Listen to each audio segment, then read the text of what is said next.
Bonjour mes bien-aimés, à vous tous qui allez écouter cette vidéo, ceux qui vont suivre cela, beaucoup vont être surpris, comme moi je l'ai été aussi surpris, de la conception que se fait l'humanité à propos de croyances, à propos aussi des divisions qu'il y a parmi les confessions de foi, entre le musulman, les bouddhistes, les chrétiens et toute autre croyance, même les athées quand ils parlent. Je veux vous montrer et je veux vous parler de quelque chose qui s'est passé dans ma vie. Je suis moi-même fils d'un missionnaire, un missionnaire catholique. Je ne veux pas revenir trop là-dessus parce que j'ai donné un certain témoignage aussi que j'avais dit. Mais je vais vous dire d'où est partie ma foi. Ma foi n'est pas partie ni à cause de mon père, ni à cause d'un enseignement quelconque où personne ne m'a enseigné. Ça n'a jamais été ça. J'ai grandi comme un orphelin. Et en grandissant comme un orphelin, je sais que je me rappelle dans moi, j'avais la haine du mensonge. Je détestais le mensonge et je me rappelle quand j'étais enfant, beaucoup d'amis ne voulaient pas se mettre ensemble avec moi parce que moi je disais tout. Et quand on nous posait des questions, par exemple on me demande qui a fait ça, je le dis tout de suite, même si c'est moi. Et même si je dois être puni, j'acceptais la punition, mais ça m'aidait beaucoup et je faisais aussi la promesse de ne plus recommencer. Et beaucoup d'amis, quand ils étaient avec moi, m'évitaient parce qu'ils savaient que quand il s'est passé quelque chose, il suffit qu'on me pose la question que je les dise. Je n'ai pas fait d'effort pour ça, mais je voyais que c'est la bonne façon de vivre. C'est facile, c'est très facile de dire la vérité parce que pour dire le mensonge, il faut trop réfléchir. Et pour dire la vérité, vous n'avez pas à réfléchir, vous dites seulement ce que vous avez vu, ce que vous avez entendu. Voilà, ça c'était le principe de ma vie. Donc c'était tellement fort dans ma vie que bon, j'avais finalement des amis à choisir et beaucoup ne m'acceptaient pas. Ben, ce n'est pas grave. Mais cette façon de vivre, cette façon de concevoir la vie et les choses m'ont conduit dans ma vie jusqu'à ce que très jeune que j'étais, seulement à partir de l'âge de 13 ans, j'ai vu et la manifestation divine. Je n'ai donné quelques témoignages, je n'ai pas tout donné, mais j'ai vu la manifestation divine qui m'a prouvé et j'ai compris réellement que Dieu existe. On peut penser ce qu'on veut. Moi, je ne peux pas raconter ce que quelqu'un d'autre pense. Je parle ce que j'ai vu, ce que j'ai entendu et ce qui est finalement devenu ma conviction et ma vie. Et les preuves qui se sont accumulées dans ma vie. Aujourd'hui, j'ai 72 ans et jamais je ne vis des choses contraires de ce qui m'a été montré depuis mon enfance. En parlant de ça, je vais d'abord revenir parce qu'à ce moment ici, comme moi d'habitude je le fais, je vais saluer tout le monde, tout humain. Ça veut dire que en réalité, je veux vous dire ça, en réalité, il n'y a pas d'autre provenance, il n'y a pas, ce n'est pas possible, je vais dire, qu'on puisse être humain sans que Dieu le veuille. Dieu existe bel et bien. Ça c'est un, je vous dis. Faisons attention. Tout ce que nous voyons, ce n'est pas le fruit d'un hasard. J'ai trouvé un jour quelqu'un qui me disait « je suis athée ». Mais j'ai trouvé dans la province, ici en France, chez lui. Je m'étais retiré en prière. Et dans sa concession, il y avait un grand muraille. Il fallait voir ça, c'était construit et tout ça. Et là, je lui ai demandé qui a construit ce muraille. Lui, il croyait qu'on quittait le sujet, qu'on discutait. Il a dit, c'est moi. C'est toi qui as construit cela. Moi, ça se voit. Tu sais pourquoi je te pose cette question? Parce que les pierres et les briques, telles qu'on le voit, ne peuvent pas se mettre en place sous un effet d'un hasard. C'est une preuve que la main d'homme est passée par là et l'a construit. Moi, je dis, maintenant, si je te dis que ces pierres et ces murailles ont été faits tout seuls, est-ce que tu es prêt à m'en croire? Ah, il m'a regardé, il m'a dit non. Mais pourquoi crois-tu que le monde, avec l'ordre que ça se trouve, la lune, le soleil, la lune qui programme toutes les naissances, le soleil, les astres, que toutes ces choses bien faites, bien coordonnées. D'alors, ne parlons pas des astres. Les choses seulement qui sont ici sur terre. Toi-même, regarde ton corps, va te regarder bien. Tu crois vraiment que ça n'a pas été fait par quelqu'un? Un fait d'hasard? Non. Faisons attention. Le diable a introduit de faux enseignements et nous faire croire de ce que bing bang, pour dire que l'explosion a créé l'existence. Et alors, si c'était le cas à Hiroshima et Nagasaki, avec les explosions qu'on a eues, il faudrait qu'on voit d'autres créations là. L'explosion, c'est une force qui sort de l'intérieur, qui propulse tout en débandant dans les désordres vers l'extérieur du point zéro. Comment cela peut encore créer la vie? Ça détruit, ça ne construit pas. Bon, à chacun savoir, comme moi je sais qu'il y a ceux qui sont de Dieu et ceux qui ne sont pas de Dieu. Regarde ce qui était ma conviction. Moi, au départ, j'étais évidemment dans l'église catholique sans toutefois comprendre c'est quoi Dieu, c'est pourquoi on parle de Dieu, qu'est-ce que je vais vous dire sincèrement avec les enseignements des prêtres et la messe, mettez-vous debout, asseyez-vous, mettez-vous debout, on forçait à chanter des choses, ça ne me disait rien. Que des ennuis, j'aurais voulu bien être dehors en train de faire autre chose. Ça ne me disait rien. Toute mon enfance, c'était comme ça. Mais il y avait quand même une petite crainte de Dieu. Ça veut dire que les gens, surtout les gens meurent.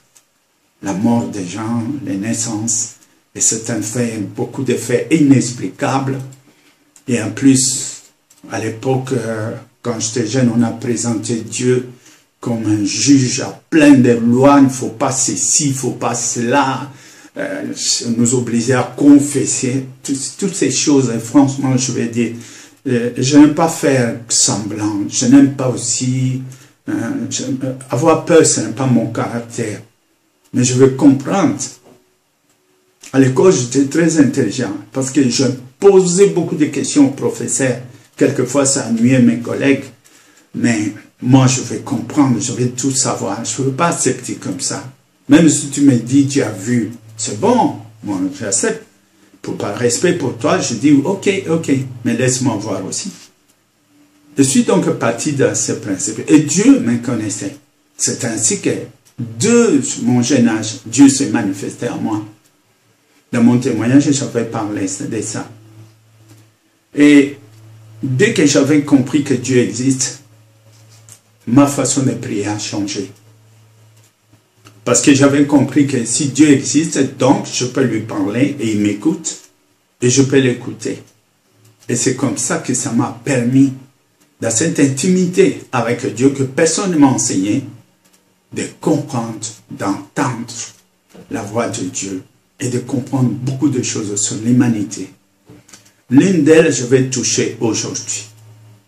Et ce que je vais vous parler aujourd'hui, je vais vous dire, le monde entier est venu de Dieu. C'est-à-dire tout humain.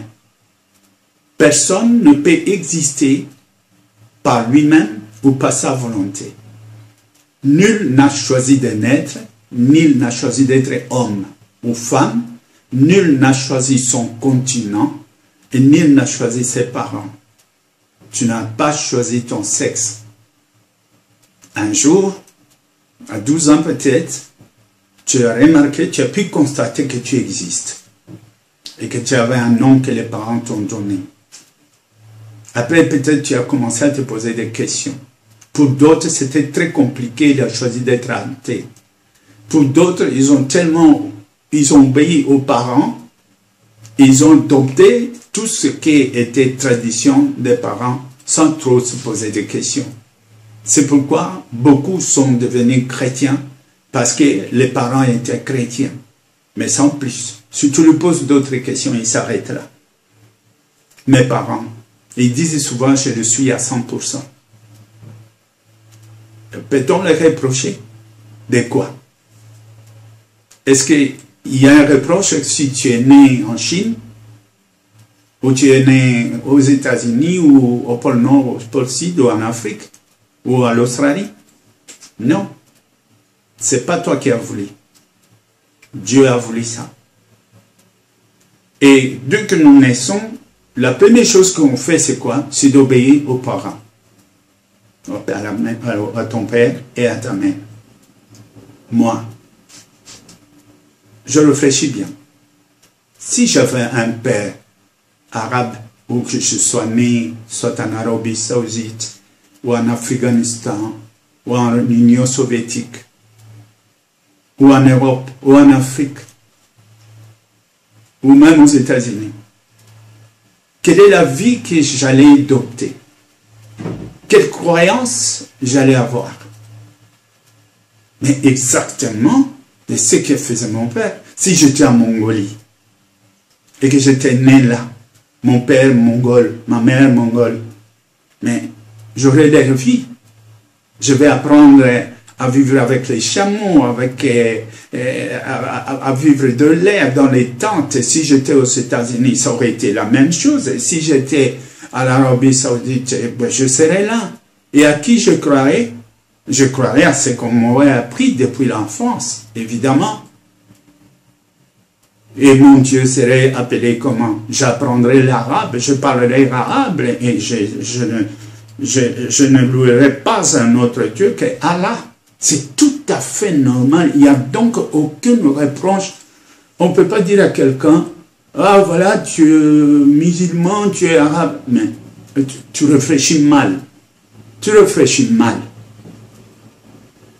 Il est né là, l'environnement qu'il a environné, qu'il a encadré, les parents qui l'ont encadré, eux-mêmes, ils ont hérité ça de leurs parents. Ils ont suivi cela. Tout comme beaucoup disent qu'ils sont chrétiens. Mais beaucoup de chrétiens, en réalité, quand on regarde, ils disent qu'ils sont chrétiens, mais ne vivent pas la chrétienté. Beaucoup de musulmans disent qu'ils sont musulmans, ne vivent pas la vie musulmane. Beaucoup de gens disent qu'ils sont bouddhistes, mais ne vivent pas la vie de bouddhisme. Hein? De voir ces choses-là. En réalité, toutes ces choses, c'est quoi? Je vous dirai ceci. Quand on est, nous avons deux vies.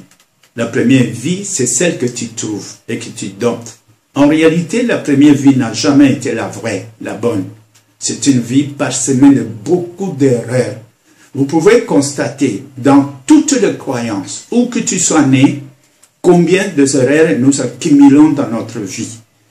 Tu croyais que c'est ça qui est bien, tu as misé sur ça, tu voulais faire ceci, et chaque fois qu'on fait quelque chose, à la fin, on découvre ce que tu croyais n'est pas ça, ce que tu voulais faire, ce n'est pas ça.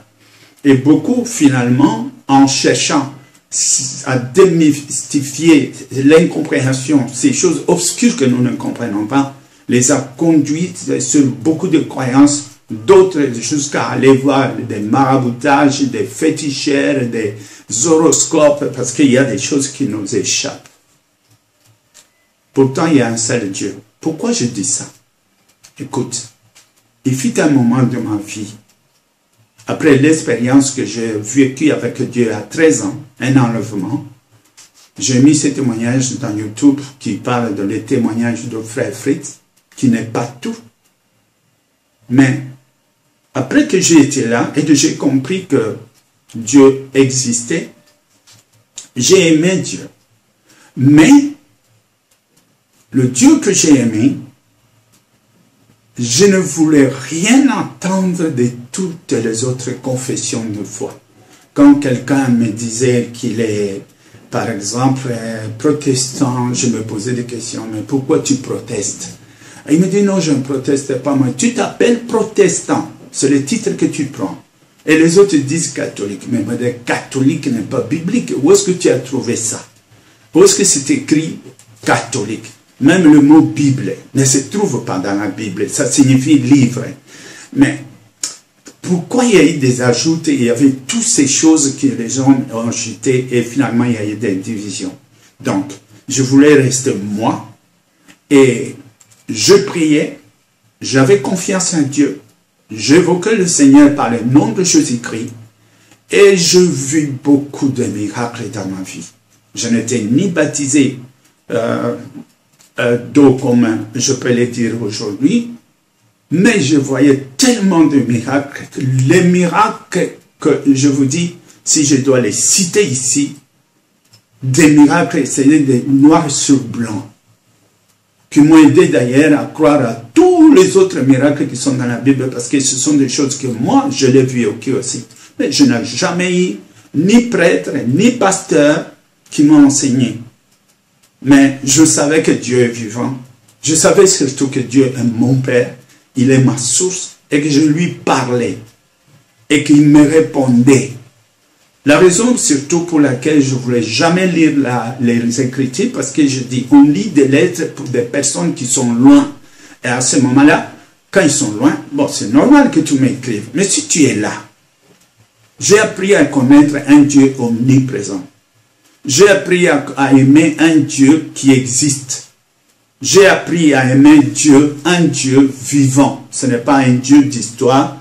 Ce n'est pas un Dieu qui, par exemple, ce n'est pas un Dieu qu'on cherche, un Dieu qu'on ne comprend pas. Non, j'ai appris à aimer Dieu, un Dieu vivant, un Dieu omniprésent. Donc, quand je lui parlais directement. Quand j'avais besoin de quelque chose, je le faisais. Et je voyais de fait. J'ai vu des miracles que je peux énumérer ici. Et à partir de ce moment, ma foi a été fondée sur l'expérience et sur des faits réels que je vécu. Je ne suis pas fou. Je suis humain. J'ai le droit de savoir, de vivre, de connaître. Tu peux me dire tout ce que tu veux. D'accord. Mais si toi tu as vu, si tu as compris, si tu crois, tu avais des raisons de croire. Moi aussi, j'ai des raisons de croire, moi-même. Pourquoi? Parce que si tu as vu, Dieu t'aime, ou il t'a montré ça, mais je suis humain. Dieu ne m'a pas créé avec un bras chez quelqu'un d'autre, ou une façon de concevoir chez quelqu'un d'autre. Mes yeux ne se trouvent pas chez quelqu'un d'autre, ou mon cœur se trouve où j'étais créé pas incomplet, qui me manquait certaines choses pour que je fasse recours à celui-là, celui-là. Si Dieu m'a créé, je ne vais pas le dire à Dieu de me créer, mais il m'a créé, il m'a fait homme. Je pouvais être une vache, mais il a voulu que je sois homme. Donc je dois raisonner comme un homme, je dois parler comme un homme, je dois décider comme un homme, je dois réfléchir comme un homme réfléchir. Et j'ai toutes ces facultés avec moi. Je sais reconnaître ce qui est vrai, ce qui est faux, ça me suffit. Donc ma foi est basée sur les faits que je vis, sur ces principes, et parce que Dieu me répondait, Dieu parlait, et que j'ai écouté sa voix dans plusieurs façons. Il y a d'autres, quand je dormais, dans les visions, la plupart des choses qui sont écrites, par exemple, dans la Bible, les 3 quarts, c'est des visions, c'est des rêves, mais qui sont tenus pour vrais. Et moi, je vis ça, et pas d'autres, j'ai vu de mes yeux. Alors ça, c'est autre chose, c'est comme l'autre, je vais vous donner ici. Donc, dans ma vie au départ, je me disais, bon, comme Dieu s'est révélé à moi, je m'étais dit, je n'entre plus, je ne voulais plus avoir des relations, par exemple, avec d'autres personnes, d'autres confessions. Par exemple, les témoins de Jéhovah, je les mettais d'écouter quand quelqu'un me disait qu'il est, par exemple, il y a une église que j'ai trouvée en Afrique là-bas, qui banguiste, machin, quand il me parlait, c'était éloigne-toi de moi. Et puis, quand quelqu'un me disait qu'il est musulman, franchement, point d'interrogation, je dis non, non, non. Jamais je me les mettais tout le monde à côté. Mais un jour, c'était le jour de la Noël. Regardez ce qui s'est passé. Je revenais donc dans mes prières, parce qu'il fit un moment après l'enlèvement que j'avais vécu, j'avais pardonné à l'église catholique parce que j'en voulais. J'ai eu quelques problèmes au départ avec le prêtre catholique qui m'a fait jurer plus jamais de mettre mes pieds là-bas. J'ai donné ces témoignages aussi. Mais un jour, quand je revenais, regardez ce qui s'est passé. Sur le chemin, j'étais abordé par des témoins de Jéhovah. Et ça, je déteste. Que les gens me demandaient comme ça, est-ce que tu connais le nom de Dieu, Jéhovah? Et puis, qui est ceci? Ils pensent qu'ils connaissent mieux Dieu. Ils croient qu'ils ont des réponses à tout avec des lèvres, choses là, les fabrications. En réalité, je pense que les témoins de Jéhovah ce système est apparu pour combattre l'Église catholique. Parce que tout ce qu'ils disent, on voit vraiment, c'est contre l'Église catholique. Et quand ils viennent vous visiter, ils ne vous disent pas, ils ne vous disent jamais le but de leur visite. Car le but de leur visite, c'est l'antichrist. Ils n'acceptent pas que Jésus est Dieu. Regardez ce qu'il y en a. Je vais vous expliquer ça et vous verrez clairement qui est Jésus-Christ. Bon. En attendant, quand j'ai vu ces gens-là, j'étais vraiment en colère. Je me battais, moi, pour Dieu. Quand quelqu'un disait du mal de Dieu, ça me choquait autant que quelqu'un, si on insulte ton père, par exemple. C'était la même chose pour moi. Et je me battais. J'avais déjà fait 3 combats comme ça avec les gens parce qu'ils ont dit mal de Dieu. Et j'étais plus en colère qu'on pouvait me faire n'importe quoi. Ça passait encore même. Ne touche pas à Dieu. Dieu, je le considérais comme mon père. Mon père était mort. J'étais donc orphelin, je n'avais qu'un seul père, et lui. Donc, je vécu ça dans une conviction totale. Mais regardez ce que je vis. J'en voulais aux témoins de Jéhovah, ces jours-là, et c'était une bonne occasion pour moi. Je voulais leur donner une bonne leçon, qu'ils arrêtent de parler de tout ce qu'ils font, de trouver la paix des gens, de la foi des gens. Je voulais leur donner une leçon. Mais regarde, juste à ce moment-là, malgré tout ce que je fais, j'ai balancé les livres en l'air, j'ai renversé la table. Je croyais qu'il y a un qui va se manifester, mais personne n'a bougé. Et alors, j'ai laissé. Je suis allé chez moi, mais quand je suis entré dans ma chambre, je commençais à pleurer. Je pleurais. Tu sais, vous allez me dire pourquoi tu as pleuré. Parce que je sais que Dieu est vrai. Moi, je ne dis pas que je crois que Dieu. Non. Moi, je ne dis pas ça. Moi, je te dis que je confirme l'existence de Dieu. Je le confirme comme toi, tu peux confirmer que tu as des jambes. Moi aussi, je l'ai dit la même chose. Je confirme ça comme tu peux me dire, oui, j'ai des yeux. Et tu confirmes ça, j'ai des yeux parce que je vois. Moi, c'était la même chose. Faites un effort pour me comprendre, s'il te plaît. Donc, c'était dans ce sens-là, en sachant que Dieu existe, j'ai commencé donc à pleurer. Et pourquoi? Parce qu'il y a une question qui me venait en tête. Je disais à Dieu, mais pourquoi toi, tu m'as déjà vu 3 fois me battre avec mes collègues, les humains ici, je me bats, alors que tu aurais pu m'épargner tous ces bagarres. Pourquoi est-ce que tu n'interviens pas toi-même? Tu aurais pu faire quelque chose, il suffit de rien. D'ailleurs, s'il y a le moindre tremblement de terre dans certains coins du globe, on voit que les gens tous se précipitent à l'église et des choses comme ça. J'ai vécu une fois comme ça, j'étais en Afrique pendant la guerre et on a commencé à lancer des bombes. Je vis presque tous les quartiers se sont précipités chez moi. Ils ont forcé la porte pour venir s'abriter chez moi. Et ils disaient que peut-être ici la bombe ne tombera pas. Je les ai regardés, je dis, donc quand moi je vous parlais, vous savez que Dieu existe, mais vous ne vouliez pas. Maintenant qu'il y a des bombes, vous venez chez moi. On était plein dans la bastère, jusqu'à ce que le bombardement a fini. Il y a même une bombe qui était tombée à 30 mètres à peu près de ma maison. Ça secouait tellement, nous étions tous dans la poussière. Mais Dieu soit loué. Et c'est à cause de ça que je disais, Dieu, pourquoi tu ne fais rien? Un petit coup de foudre là, juste à côté. Et ces gens-là font fermer la bouche.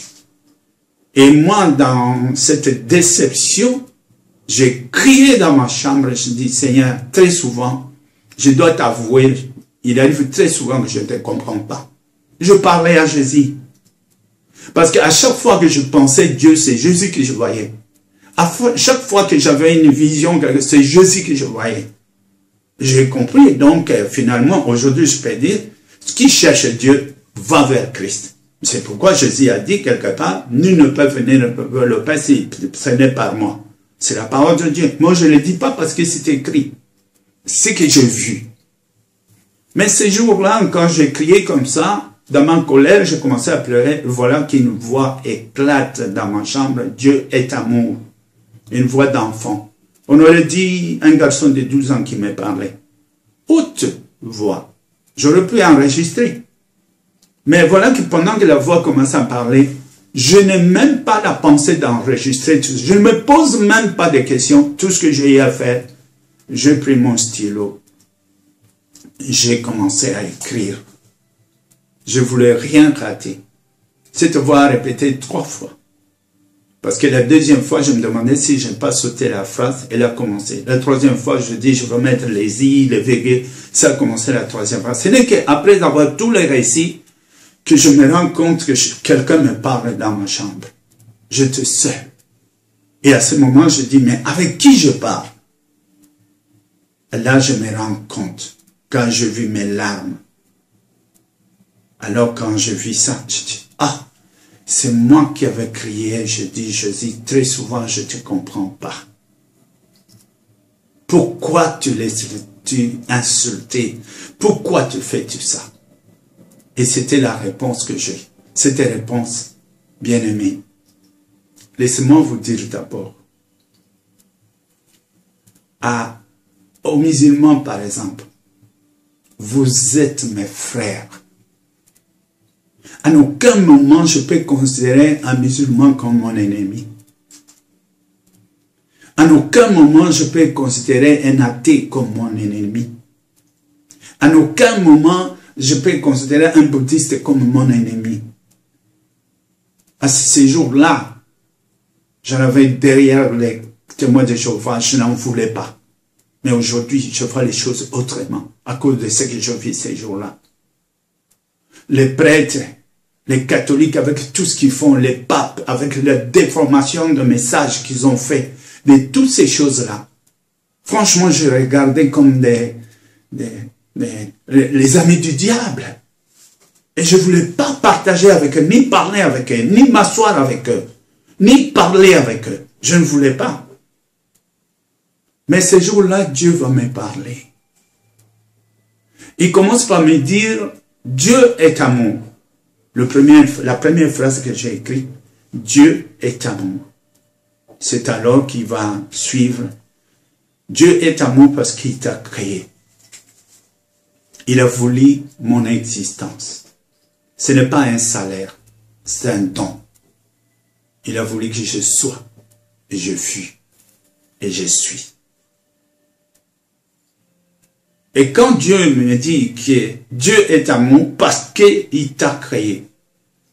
Et dans cette création, malgré tout ce que je fais, malgré les chemins, malgré les visions, malgré les interprétations que je fus faire, qui m'éloignaient de Dieu, Dieu est encore venu me récupérer de là où j'étais, dans mon erreur, dans ma fosse, dans le gouffre où j'étais. Il m'a sorti de là. Comment cela? En me parlant, en me faisant comprendre qu'il existe, en me faisant comprendre qu'il m'aime. C'est le grand image de Dieu dans l'humanité, c'est l'amour. Je l'ai dit aussi aux musulmans. Pour moi, le mot Allah ne signifie pas un autre Dieu. En arabe, Allah signifie Dieu. Tout comme Dieu, c'est en français. God, c'est en anglais. Les gens de Swahili l'appellent Mungu. Tous ces noms, ce sont des titres qui désignent le Créateur. Celui de qui tout vient. Voilà, en réalité, c'est ça. Je ne suis pas contre quand quelqu'un... Il y a des musulmans qui ont prié Allah et Allah a exaucé leurs prières et les a conduits dans la vérité. Il y en a beaucoup. Bon, quelle est la raison que je vais traiter ça à ma façon alors que Dieu ne voit pas les choses comme ça? Revenons à ce que Dieu m'a dit. Dieu m'a dit, écoute, tu dois savoir que le monde entier vient de moi. Il n'y a rien qui existe, qui existerait par elle-même si ce n'est par moi. Et puis il me dit, tu n'as aucun droit, il me dit ça à moi, de me demander de faire du mal à qui que ce soit. S'il y a des gens qui qui disent de moi du mal, ou des gens qui m'insultent, ce n'est pas à toi de les juger. Il dit voilà, il y a deux genres de personnes dans ce monde, et je vais vous les dire, ceux qui me connaissent et ceux qui ne me connaissent pas. Le réel et la vérité. Et puis il dit, parmi vous, j'ai choisi d'autres. J'ai choisi beaucoup parmi vous, dont je me suis révélé. Quand on dit révélé, ça veut dire qu'il y a un secret. Je me suis révélé à d'autres, à des prophètes, à des personnes. Je me suis fait comprendre qui je suis. Mais ces personnes-là ne peuvent pas s'enorgueillir en croyant qu'ils sont meilleurs que les autres. Car nul ne peut me connaître sans que je le veuille moi-même.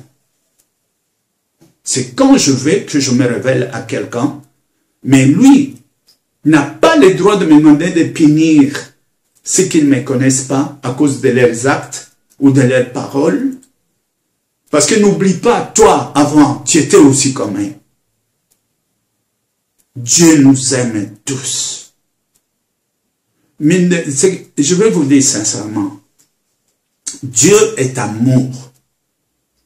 L'image qu'on veut donner de Dieu, comme un quoi, Dieu juge, Dieu je ne sais pas quoi, avec des lois. Non, n'oubliez pas, quand vous, par la suite, je vis dans les Écritures, même les lois qui étaient dans Moïse et tout ça, ne définissent pas, ne démontrent pas l'amour de Dieu. Les lois montrent tout simplement ce que Dieu aime et ce qu'il n'aime pas.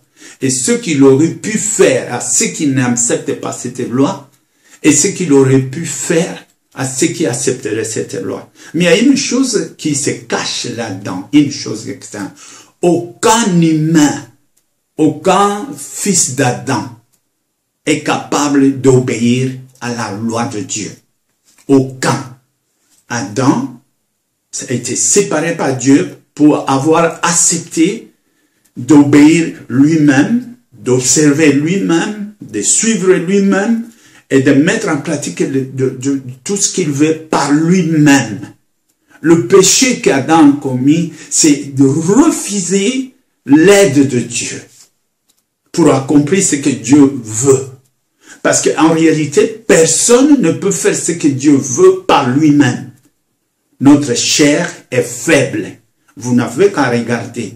J'aime ce qui est écrit quelque part, je vis ça dans le livre des chrétiens, et que c'est écrit, ce qui est bon, je le sais.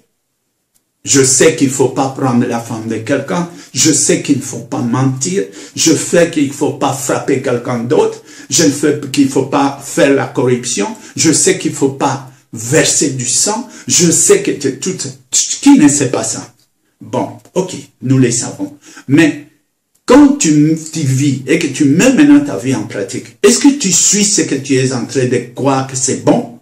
Est-ce que tu arrives à ne pas faire ce que tu ne dois pas faire? Ne pas prendre la femme de ton voisin qui est venue derrière te séduire, par exemple. Ce n'est pas toi, c'est elle qui s'est donnée. Est-ce que tu es capable de dire non, je ne ferai pas ça parce que Dieu n'aime pas? Tu sais, Dieu nous dit, il n'y a personne. J'ai encore trouvé ça dans le livre des chrétiens, dans le livre Romains chapitre 3. Et je sais aussi, dans les Corans, ça existe. L'homme est un grand devant Dieu. Tu sais, c'est écrit que personne n'est juste. Aucun ne sait comment prier, ne sait comment chercher Dieu. C'est notre situation. Et voilà, nous pouvons aimer Dieu. Mais selon la tradition de chacun, selon les coutumes de chacun, selon la religion, parce qu'il est ici question de religion, je ne parle pas de la vie avec Dieu, de la religion, une conception personnelle que tu te mets dans la tête et tu vas vivre ça jusqu'à la fin. Mais la véritable preuve que nous sommes en dehors de Dieu, regarde ta vie. Tu peux beau chanter, beau prêcher, bien tout faire, je suis de Dieu et tout ça, mais dans ta conscience, tu es coupable. Chaque jour, tu es coupable. Même que les gens croient, finissent par croire qu'il y aura une balance. Il n'y aura pas de balance. Il n'y a pas de balance. Le jour de ta mort, ta situation est faite là. Ta conscience t'accuse. Tu sais que avant que Dieu te juge, ta propre conscience est témoin de toi-même dans des choses qui se font, qui se disent et qui sont même dans notre pensée. Ta conscience est libre là, car plus tard, bien que par exemple on parle de l'adultère, l'acte d'adultère est adultère. Mais José a dit quelque part, la pensée seulement d'envier une femme qui t'appartient est déjà un péché d'adultère. Alors, si on voit les choses comme ça, qui va être échappé? Bon, Dieu aurait pu donner toutes ces lois à nous, aux musulmans, aux bouddhistes, au monde athée, au monde qui disent qu'il n'y a pas de Dieu et tout ce qu'ils veulent. Et puis il dit, voilà, il se croise la main, après il point, c'est tout. Non, ce n'est pas ça. Le mystère qui se cache là, laissez-moi vous dire un tout petit peu. Le problème est lequel? Quand Dieu a créé le monde, il a mis un administrateur, c'est Adam, notre ami. Il l'a mis là. Après l'avoir mis, Dieu lui a donné une seule loi. Ne cherche pas à conduire ta vie toi seul. C'est ce qui symbolise le fruit de la connaissance du bien et du mal. Celui qui veut connaître le bien et le mal, qu'est-ce qu'il fait après? Il va choisir ce que lui pense être bien et il va choisir ce que lui pense être mal. Il se trouvera là. Mais le problème est lequel? Avec quelle intelligence et quelle sagesse tu vas le faire? Il y a des gens qui prennent par exemple un train et sur le chemin, il y a un accident, il perd sa vie. Est-ce qu'il savait? Il savait que le train il y aurait un accident? Est-ce que un qui est sorti comme ça, je vais aller chercher une cigarette. Après on entend un coup de feu, quelqu'un, un inconnu, l'a tiré dessus. J'ai déjà vu ça. Et puis, s'il savait qu'on l'entendait pour le tuer, il ne partirait pas. Ça veut dire tout simplement, l'avenir, personne ne connaît l'avenir. Personne ne sait où est la mort qui se cache, où est la mort pour l'éviter. Personne ne le sait. Pour dire, seul Dieu connaît l'avenir. Et nous vantons, nous croyons avoir la connaissance du passé. Mais le passé, c'est le passé. On ne peut pas changer le passé. La force de Dieu et la sagesse de Dieu, donc, c'est que Dieu connaît l'avenir. Bon, admettons, il y a deux possibilités.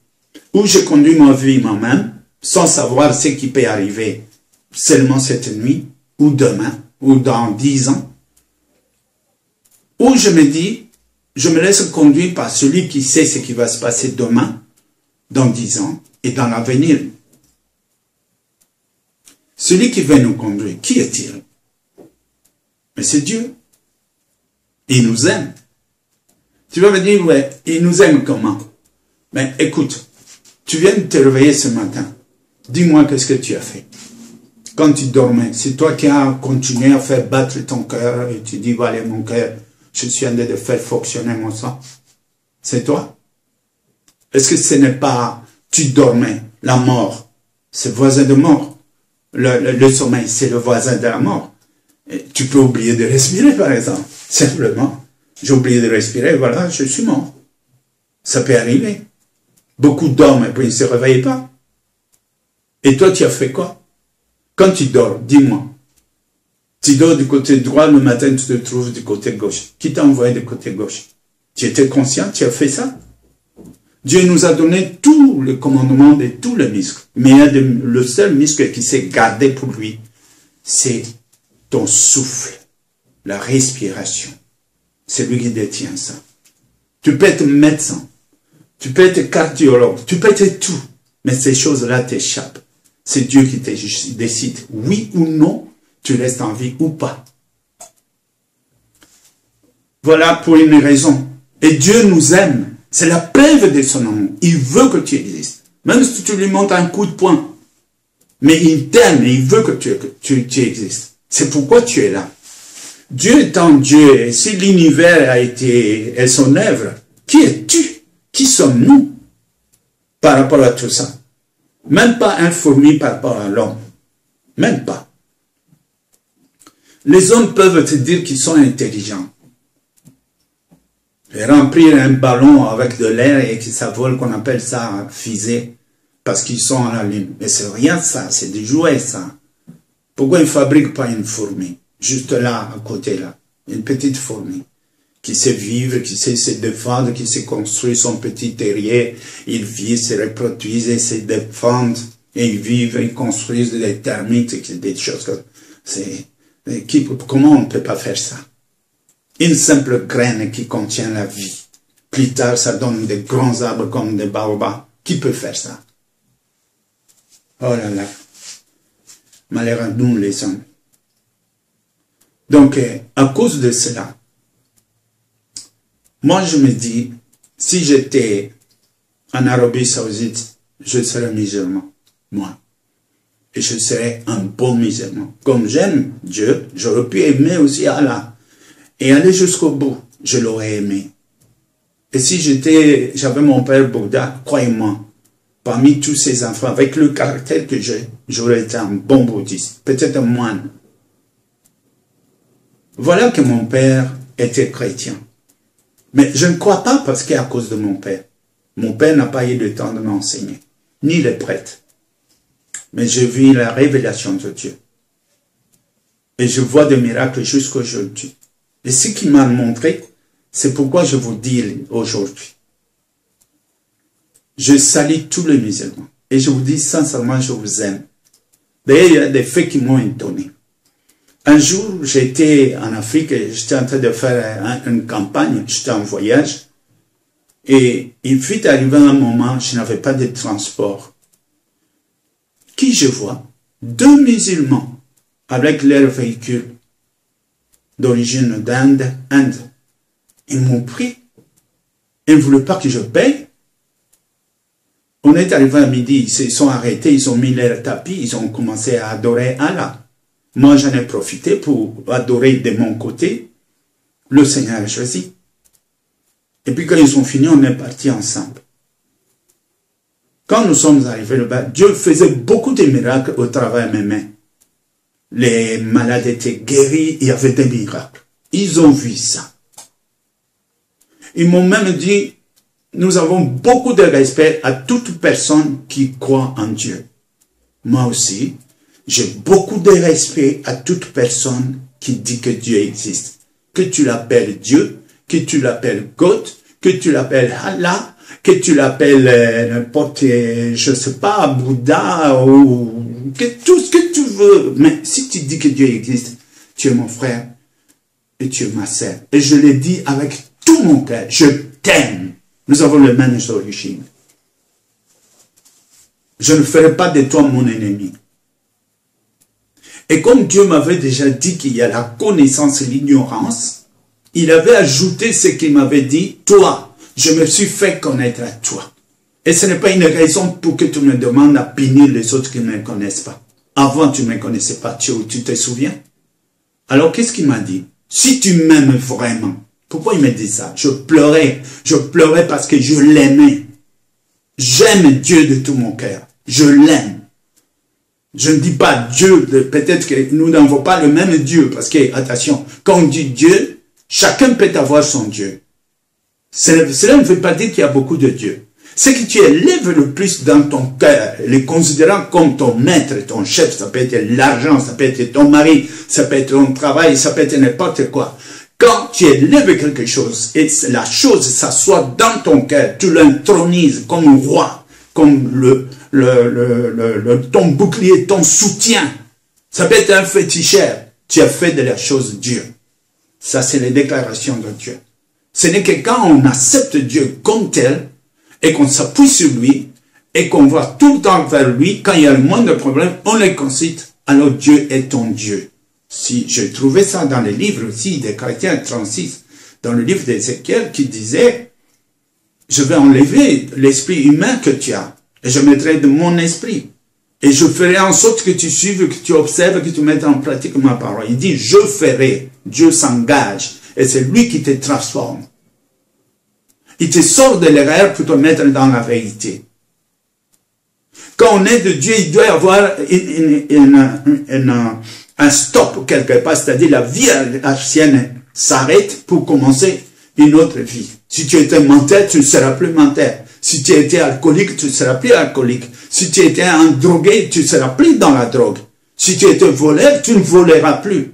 Si tu étais dans une vie mauvaise et criminelle et tout ça, tu ne le seras plus. C'est la seule preuve qui prouve que tu es dans le bon chemin. Parce que Dieu change la vie. Dieu nous aime. Dieu ne nous a pas mis là pour rien. D'ailleurs, la Bible dit, et aussi les Écritures, et je sais aussi, dans le Coran, et pas mal de livres parlant de Dieu disent, nous sommes étrangers sur la terre. C'est-à-dire, nous sommes ici comme des locataires. La terre, c'est pas chez toi. Roi, pauvre, riche, jaune, rouge, noir, de quelle race que tu sois, tu es étranger. Où sont tes grands-parents?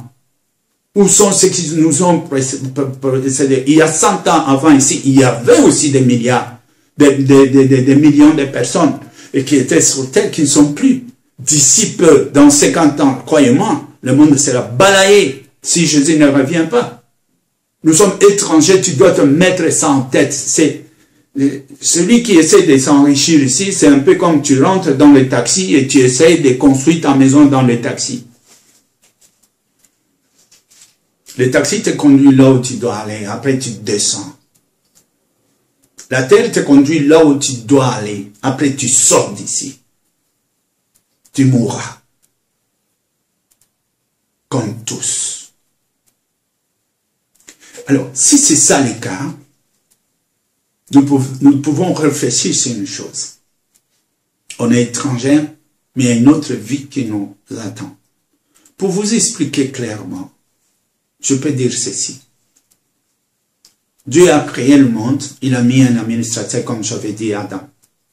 Adam va venir, il échoue, il est disqualifié.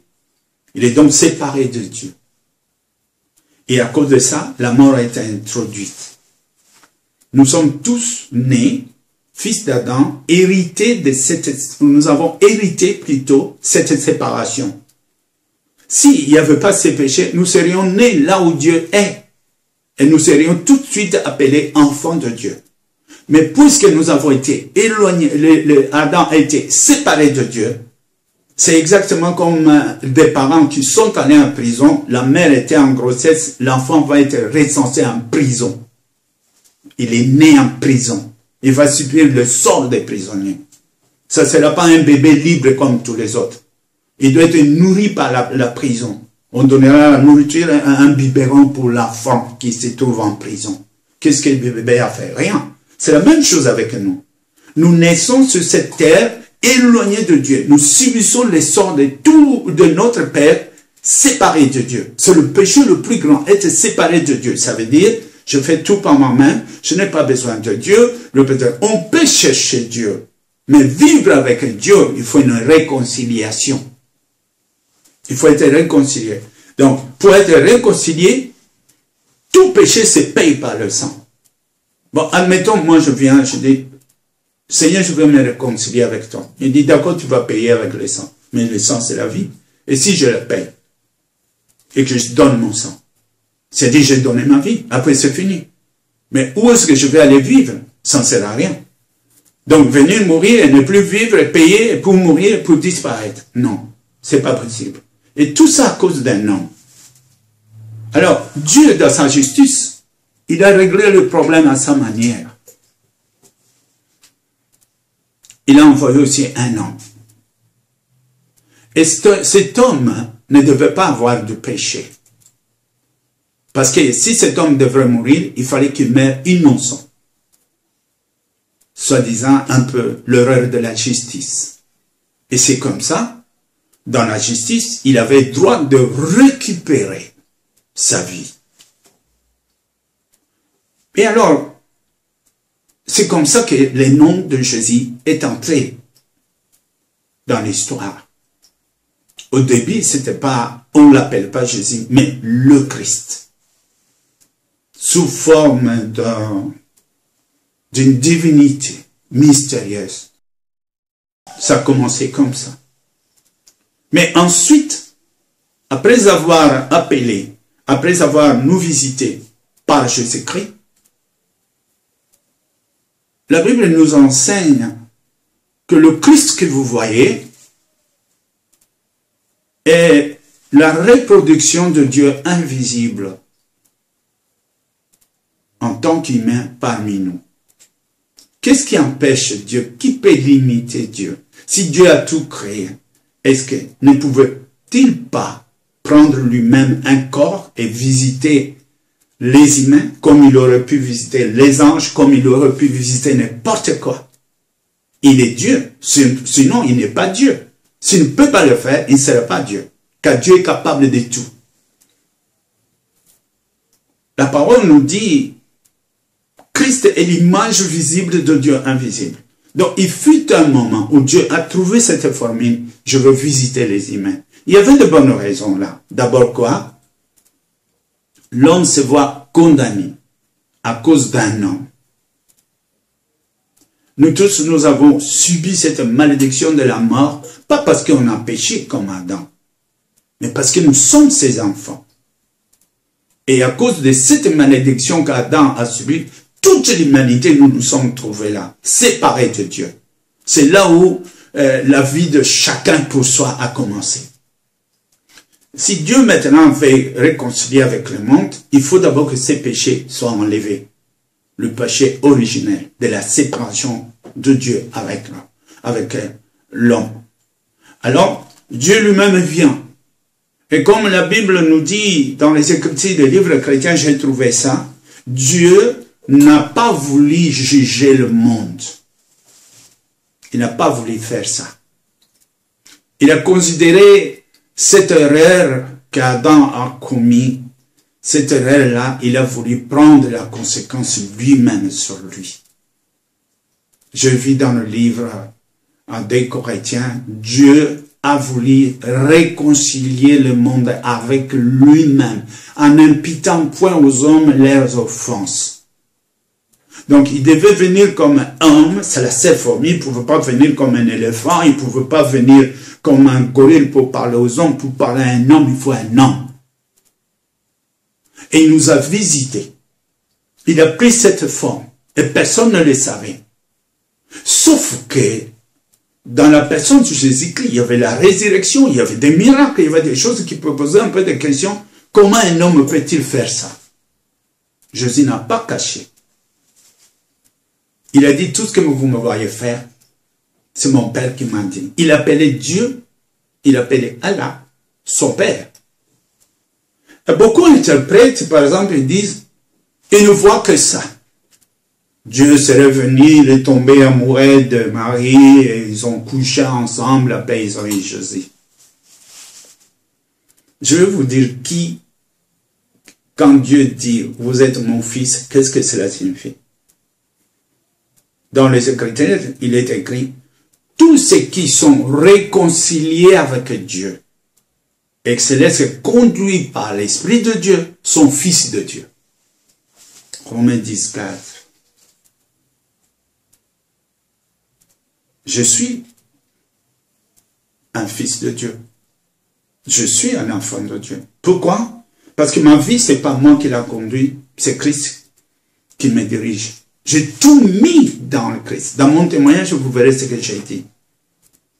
J'attends la voix de Dieu.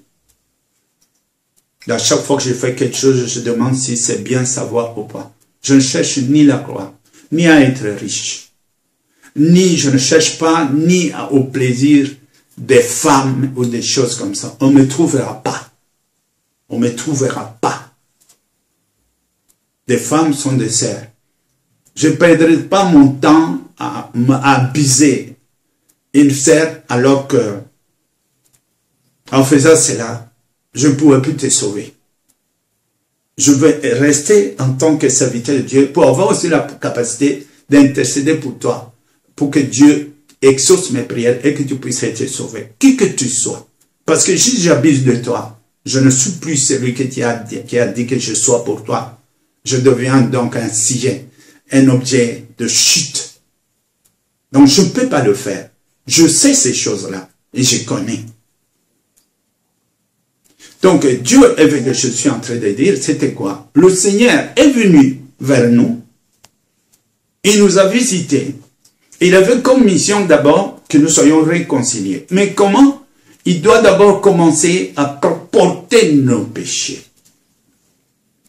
Et pour porter nos péchés, il est venu nous visiter. Vous savez, les Écritures nous montrent très souvent quand on prie pour quelqu'un, on prend l'imposition de main. Tu poses ta main. Qu'est-ce que cela signifie au juste, imposer la main?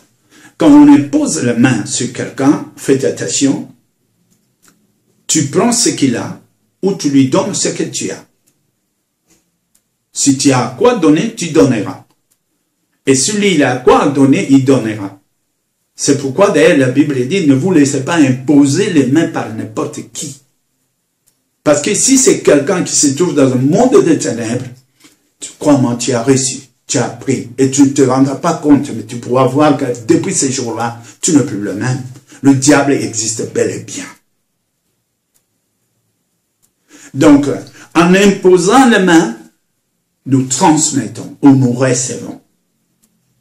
Jésus étant venu, étant le Dieu incarné, parce qu'il était l'Esprit du Seigneur avec lui, c'est pourquoi il est appelé aussi Fils de Dieu. Quand il commence son ministère, qu'est-ce qu'il dit? L'Esprit de l'Éternel est sur moi, il m'a oint pour délivrer, pour guérir,